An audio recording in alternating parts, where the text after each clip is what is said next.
Hi everyone, I'm Farzana Shirin and I'll be presenting my project which is prediction of food security with machine learning application in Bangladesh. So ensuring food security is one of the most challenging goals to accomplish with constantly pressing issues such as rising inequality, climatic adversities, population growth, and water scarcities, particularly in the light of the global pandemic that has sparked global economic downturn. Tens of millions of people could fall into extreme poverty as a result of the crisis, particularly for developing countries such as Bangladesh. While levels of extreme poverty are in the decline, nearly 32% of the population live below the national poverty line, and around 25% of the population remain food insecure. So identifying these vulnerable populations in a timely manner so that food aid can arrive in areas in time where the assistance is needed the most is essential. That's where food security prediction comes in. Other studies that have used machine learning to predict to study food security prediction as one by Nippenberg et al. This paper uses machine learning algorithms like random forest and lasso to optimize food security prediction in southern Malawi, and the other is Hirsagar et al. Um, they use lasso algorithm to identify and select best predictors of poverty.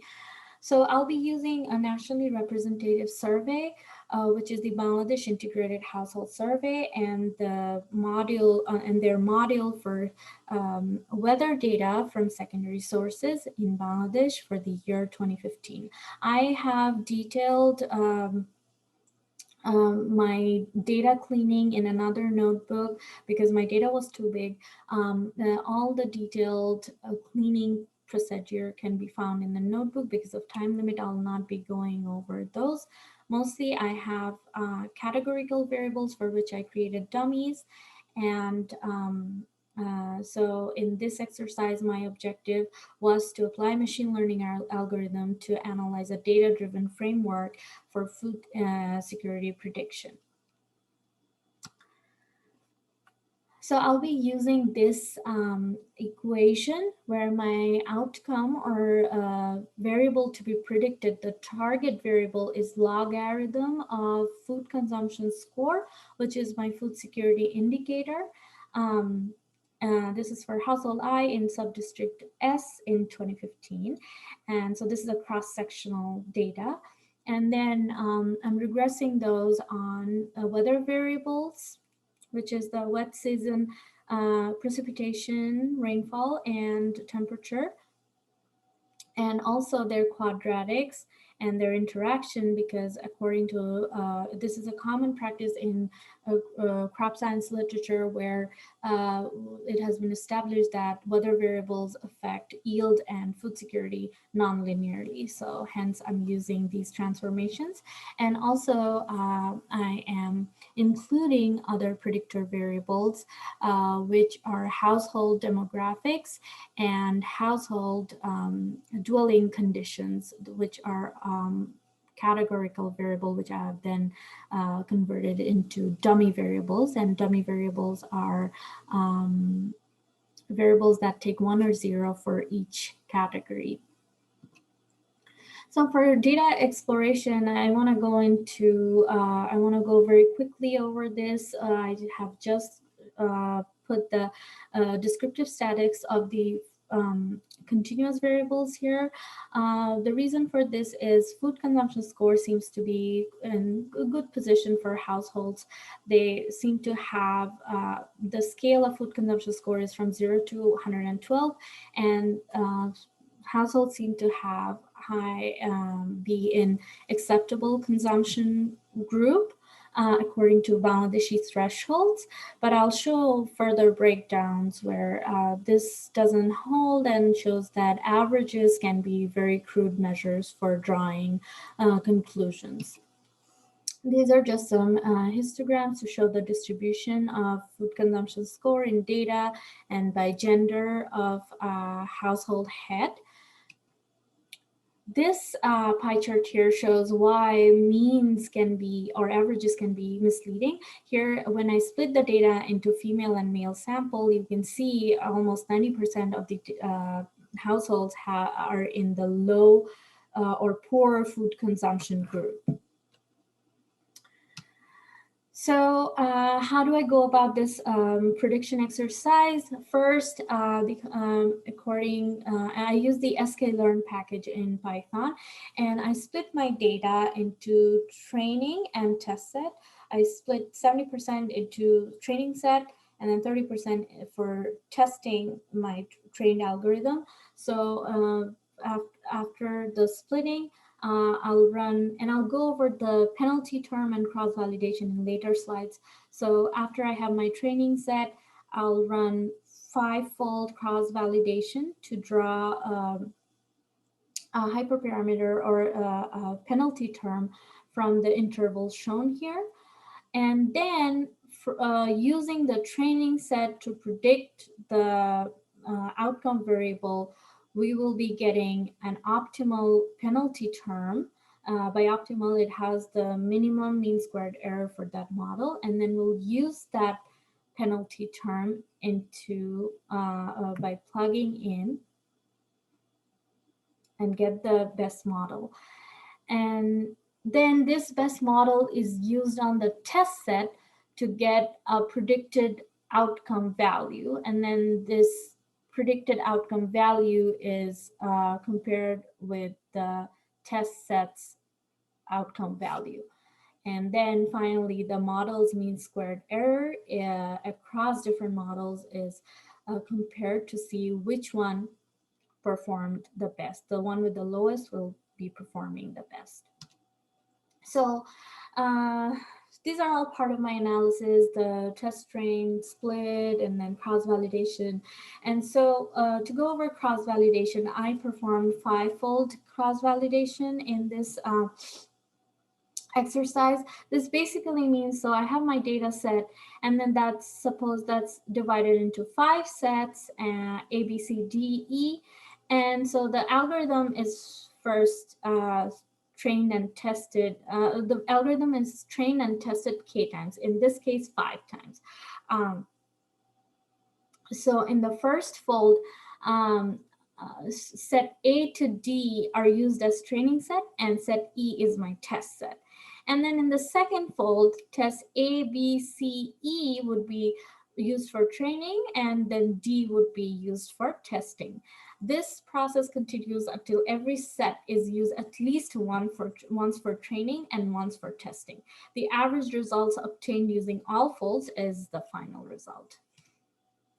So the 4 regressions that models that I use in this exercise are OLS, lasso, ridge, and elasticnet. So OLS is a linear regression. We've done the linear regression in our class, and here, the coefficients are chosen, or the predictor variables are chosen by minimizing a loss function, which in case of OLS is the residual sum of square, as shown over in the left-hand side. And if the drawback of OLS is if the coefficients are too large, then overfitting the model on the training data set can be an issue. So these models, OLS, will not generalize well when there's untested or unseen data.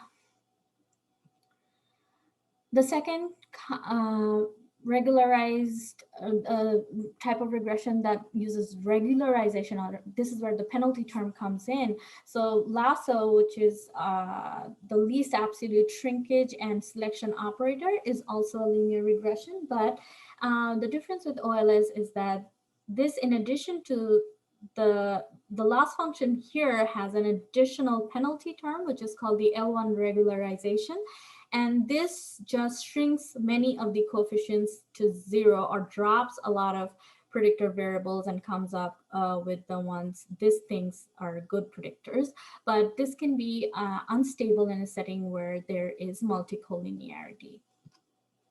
The third type is ridge regression, and this performs the L2 regularization.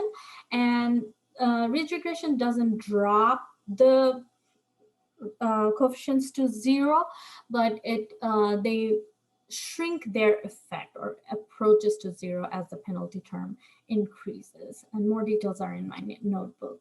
The last type is the elastic net, which is again an extension of linear regression. Here, the penalty term is a combination, convex combination of the L1 and L2 regularizations used in lasso and ridge. So this usually is this is supposedly a better like combo of the two of those, but it depends on the context and exercise that you're doing.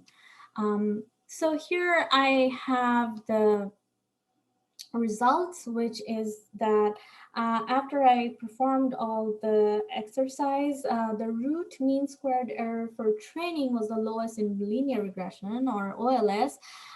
So it means out of all the regressions, OLS is performing the best for the training data set. However, the root mean squared error data set is the lowest for lasso with cross validation.